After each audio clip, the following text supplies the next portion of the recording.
बिस्मिल्लाहिर्रहमानिर्रहीम। अस्सलाम वालेकुम नाज़रीन, आप यूट्यूब चैनल देख रहे हैं। मैं इमरान खान हूं। नाज़रीन, ये अब तक की सबसे बड़ी खबर है। आलमी मंजरनामे में इससे बड़ी खबर और कोई नहीं है, क्योंकि अमरीकी इलेक्शन के ऊपर पूरी सारी दुनिया की नज़रें होती हैं। सारे इस चीज़ का अंदाज़ा लगा रहे होते हैं कि अमेरिकन का जब एक नया प्रेसिडेंट आएगा तो उसकी पॉलिसी क्या होगी। अब डोनाल्ड ट्रंप ने अमेरिकन इलेक्शन जीत लिया है। मैं आपको बता देता हूँ, डोनाल्ड ट्रंप ने अमेरिकन इलेक्शन जीत लिया है और तफसीलात के मुताबिक 270 वोट मुकम्मल करने होते हैं। जिसने भी अमरीकी सदर बनना होता है तो डोनाल्ड ट्रंप ने अपने 270 वोट ना सिर्फ मुकम्मल किए, बल्कि वो इससे ज़्यादा वोट हासिल करने में कामयाब हो गए हैं। मुख्तलिफ मीडिया हाउसेज मुख्तलिफ रिपोर्ट्स दे रहे हैं और हर एक की रिपोर्ट के अंदर थोड़ा सा नंबर्स का फ़र्क है। तो जो मैं आपको बताऊंगा वहाँ पे भी फ़र्क हो सकता है, लेकिन ज़्यादा तज्ज़ियाकार ये कह रहे हैं कि ट्रंप 300 का फिगर क्रॉस कर जाएंगे। ज़्यादा इम्कान इस बात का है कि डोनाल्ड ट्रंप बहुत मुमकिन है कि 300 का फिगर भी क्रॉस कर जाएं, और अगर ये 300 का फिगर क्रॉस करते हैं तो बड़ा सेफली ये अमरीकी सदर डोनाल्ड ट्रंप बन जाएंगे। यहाँ पे 50 रियासतों में इलेक्शन हुआ था और तकरीबन दोनों कैंडिडेट्स के जो इलेक्टोरल वोट्स हैं वो एक जितने थे। होता यह है कि हर रियासत के इलेक्टोरल वोट्स जो है उनकी तादाद होती है, 270 वोट पूरे करने होते हैं। मिसाल के तौर पे यहाँ पे ऐसी रियासतें भी हैं जैसे मोन्टाना, इसके वोटों की तादाद सिर्फ 4 है। हालांकि बहुत बड़ा रकबा है इसका। कई ऐसी रियासतें हैं जिनके वोटों की तादाद 3 भी है, यानी इससे कम भी है, कई 6 है, कई 7 है। सबसे ज़्यादा वोट अमेरिका में कैलिफोर्निया के हैं। इसके 54 इलेक्टोरल वोट्स हैं कैलिफोर्निया के। ये जो अमेरिकन की वेस्टर्न स्टेट है, यहाँ पे बहुत ज़्यादा वोट है। कैलिफोर्निया के 54 वोट हैं, जबकि न्यूयॉर्क के जो वोट्स हैं वो भी बहुत ज़्यादा हैं। 28 वोट न्यूयॉर्क के हैं। टेक्सास के जो वोट्स हैं वो 40 हैं। टेक्सास को डोनाल्ड ट्रंप ने जीता, यहाँ से 40 इलेक्टोरल वोट उनके हो गए। तो अब तक की इतला के मुताबिक डोनाल्ड ट्रंप 270 से क्रॉस कर चुके हैं और बहुत मुमकिन है कि ये 300 का फिगर भी क्रॉस कर जाएं। पहले ये बड़ा टफ मुकाबला था और इस मुकाबले के अंदर 7 ऐसी स्टेट्स थी जिनका जिक्र किया जा रहा था। एक्चुअली जो दोनों कैंडिडेट्स हैं वो अपने अपने इलाकों में जो उनके अपने अपने रियासतें हैं वहां पे वो जीत गए। यानी जितने भी तज्जियाकार थे उन्होंने कमेला के बारे में जहां जहां कहा कि ये सारी रियासतें डेमोक्रेट्स जीतेंगे, जो बाइडन की पार्टी जीतेगी, कमेला की पार्टी जीतेगी, तो वो सारी रियासतें वो जीत गए। इसी तरह जहां पे डोनाल्ड ट्रंप के बारे में कहा गया था कि डोनाल्ड ट्रंप अपनी ये सारी रियासतें जीत जाएगा, तो डोनाल्ड ट्रंप भी अपनी सारी रियासतें जीत गया।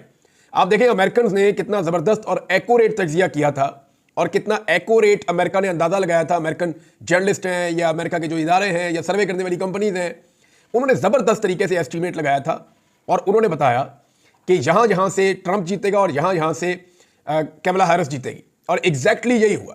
कैमला हैरिस जो है वो वहाँ से ही जीती जहाँ से उसको कहा गया था। अच्छा, दोनों जो उम्मीदवार हैं उन्होंने अपने अपने इलाके तो जीत लिए, तो फिर हार जीत का फैसला कैसे होगा? हार जीत का फैसला टिका हुआ था 7 रियासतों पर। ये 7 रियासतें कौन सी हैं ये मैं आपको बता देता हूं। इन रियासतों में टोटल 93 वोट्स थे, 93 इलेक्टोरल वोट्स थे। बाकी सबके ऊपर तो मुकाबला हो रहा था। ट्रंप थोड़ा सा आगे चल रहे थे अपनी रियासतों में। अगर उनकी अपनी रियासतों में वो जीतते हैं तो थोड़ा सा आगे चलते हैं। कैमला उनके बिल्कुल पीछे, कुछ 10-12 वोटों के फर्क से वो उनके पीछे चलती है। लेकिन ये जो 93 वोट्स हैं, इनमें से जो ज्यादा ले लेता वो अमरीकी सदर बन जाता। इसमें पेंसिल्वेनिया है जिसमें 19 इलेक्टोरल वोट्स हैं और पेंसिल्वेनिया को जीत लिया है डोनाल्ड ट्रंप ने। पेंसिल्वेनिया का जो नतीजा है वो मुकम्मल आ गया है और डोनाल्ड ट्रंप ने बड़े टफ मुकाबले के बाद, यानी अब मेरे पास जो फिगर मौजूद है उसमें सिर्फ 65 लाख के करीब वोट पड़े हैं यहाँ पे, और इसमें सिर्फ 2 लाख का फर्क है कैमला का और डोनाल्ड ट्रंप का। बड़ा क्लोज इनका आपस में मुकाबला था। 51% वोट पड़े हैं डोनाल्ड ट्रंप को और 48% से थोड़े ज्यादा वोट जो हैं वो कैमला को पड़े हैं। तो ये यहाँ पे पेंसिल्वेनिया में सख्त मुकाबले के बाद डोनाल्ड ट्रंप ने मुकाबला जीत लिया। तो ये तो एक रियासत होगी जो मैंने आपको बता दी। दूसरी रियासत थी जॉर्जिया। जॉर्जिया के अंदर भी दोनों उम्मीदवारों ने बड़ी मेहनत की थी और जॉर्जिया का जो इलेक्शन है वहां पे भी डोनाल्ड ट्रंप ने जीत लिया। अब जॉर्जिया के अंदर जो डोनाल्ड ट्रंप ने इलेक्शन जीता, ये भी बड़ा क्लोज मुकाबला था।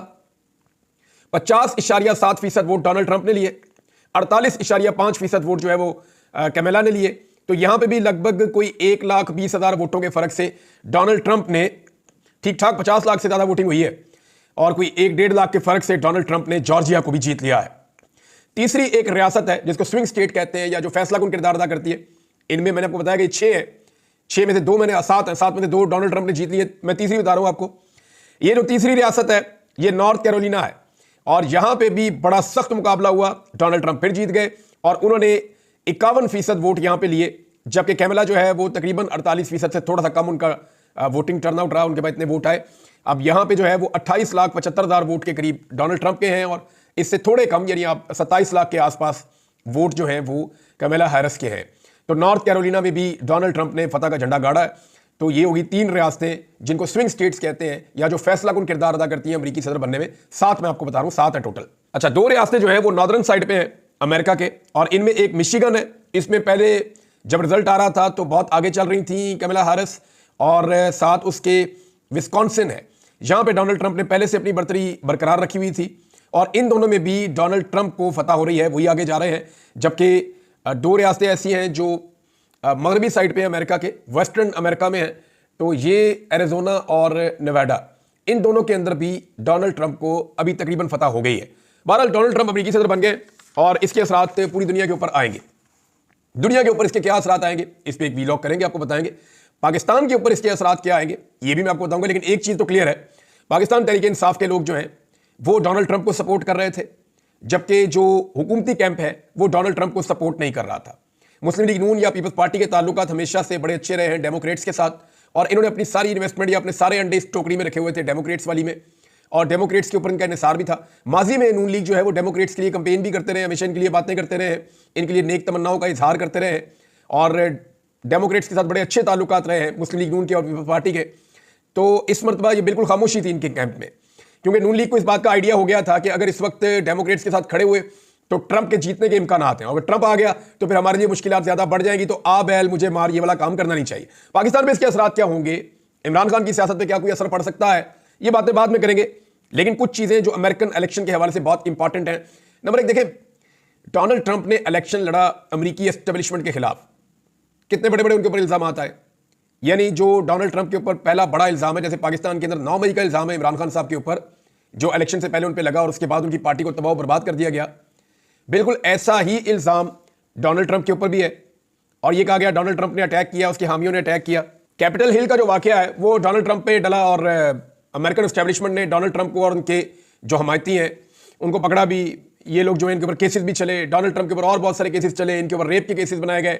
कुछ सही भी हो सकते हैं, गलत भी हो सकते हैं, दोनों चीजें हो सकती हैं। लेकिन डोनाल्ड ट्रंप को एक्चुअली वो बार बार ये कहते रहे कि मुझे मेरे मुल्क की एस्टेब्लिशमेंट निशाना बना रही है, और डोनाल्ड ट्रंप ने कहा जी कि मैंने इलेक्शन एस्टेब्लिशमेंट के खिलाफ लड़ना है, और लोगों को उन्होंने कहा कि जी एस्टेब्लिशमेंट के खिलाफ जीतने का मौका है आपके पास, आप अपना फैसला कीजिए। तो नौजवानों ने बड़ी तादाद में निकल के वोट दिया डोनाल्ड ट्रंप के लिए। फिर डोनाल्ड ट्रंप के ऊपर जितने इल्जाम थे या जितने भी केसेस थे, उसकी हैंडलिंग डोनाल्ड ट्रंप के मुताबिक कहीं और से हो रही थी, और जो है वो एस्टेब्लिशमेंट जो अमेरिकन है वो डोनाल्ड ट्रंप को नहीं लाना चाहती थी, वो कैमला हैरिस को लाना चाहती थी, और वो ये चाह रहे थे कि डेमोक्रेट्स जो है वो कंटिन्यू करें, उनके साथ वो कंफर्टेबल थे। ट्रंप को कभी कहा जाता है कि ये कोई कल्ट है, ये कहा जाता है कि ये सैडिस्ट है, ये कहा जाता है कि ये कोई इसका एटीट्यूड ठीक नहीं है, बहुत सारे प्रॉब्लम उसके बारे में बताए जाते हैं। ये भी कहा जाता है इसकी सियासी सोच नहीं है। ये सारी चीजें ट्रंप के साथ जुड़ी जाती हैं। हालांकि ट्रंप के दौर में कोई अमेरिका ने नई जंग शुरू नहीं की, बल्कि जो जंगें ऑलरेडी चल रही थी उनको रैप अप किया। तो ट्रंप अमेरिका के हवाले से पॉलिसीज में अगर आप देखें तो जो ट्रंप के 4 साल हैं वो जरा डिफरेंट किस्म के हैं। हालांकि उसके अंदर कोविड भी आया, और जो अगला इलेक्शन आया उसमें ट्रंप को कोविड की वजह से नुकसान भी हुआ था। अब पाकिस्तान में इसके असरात बाद में बात करते हैं, लेकिन आलमी सतह पर इसके बड़े असरात आगे। इलन मस्क ने बहुत सपोर्ट किया डोनाल्ड ट्रंप को, और ऐसा लगता था कि उन्होंने अपना सब कुछ दांव पे लगा दिया इस इलेक्शन को लेकर। मुझे ये लग रहा था कि अगर डोनाल्ड ट्रंप ये इलेक्शन हार जाते हैं तो होगा ये कि इतना नुकसान तो डोनाल्ड ट्रंप का नहीं होगा जितना नुकसान इलन मस्क का हो जाएगा, क्योंकि बहुत खुलकर उन्होंने डोनाल्ड ट्रंप की कंपेन की, बहुत खुल के इस इलेक्शन को उन्होंने लड़ा, पूरी सपोर्ट की, अपने प्लेटफॉर्म को इस्तेमाल किया। और प्लेटफॉर्म से मैं आपको एक चीज और बताता हूं कि गूगल जो है वो बड़ी प्रॉब्लम में आ गया। गूगल में बैठे हुए लोग जो है उन्होंने भी थोड़ी सी 2 नंबरी की। मैंने आपको पहले बताया था कि अमेरिका की जितनी कमर्शियल स्टेट्स हैं, आप अभी यहां पे नतीजा उठाकर देख लेना, ये मैप आपके सामने आ जाता है। यहां पे आप ये देखेंगे, चाहे वो वाशिंगटन है, चाहे वो न्यूयॉर्क है, चाहे वो कैलिफोर्निया है, ये बड़ी बड़ी कमर्शियल स्टेट्स हैं।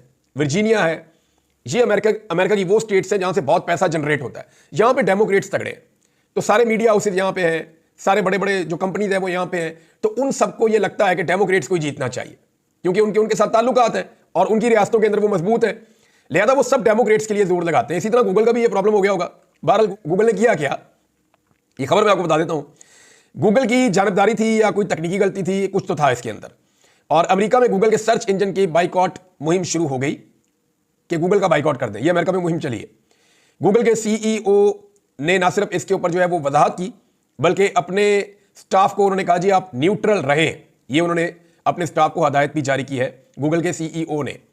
गूगल पर हुआ यह कि गूगल पर ट्रंप और हैरिस को वोट डालने के लिए जो सवालात पूछे जाते हैं ना, लोग सवाल कर देते हैं, गूगल के ऊपर डाल देते हैं, जवाब मिल जाएगा। तो अमेरिकी अवाम जो है वो हैरान रह गई, उन्हें सरप्राइज मिला।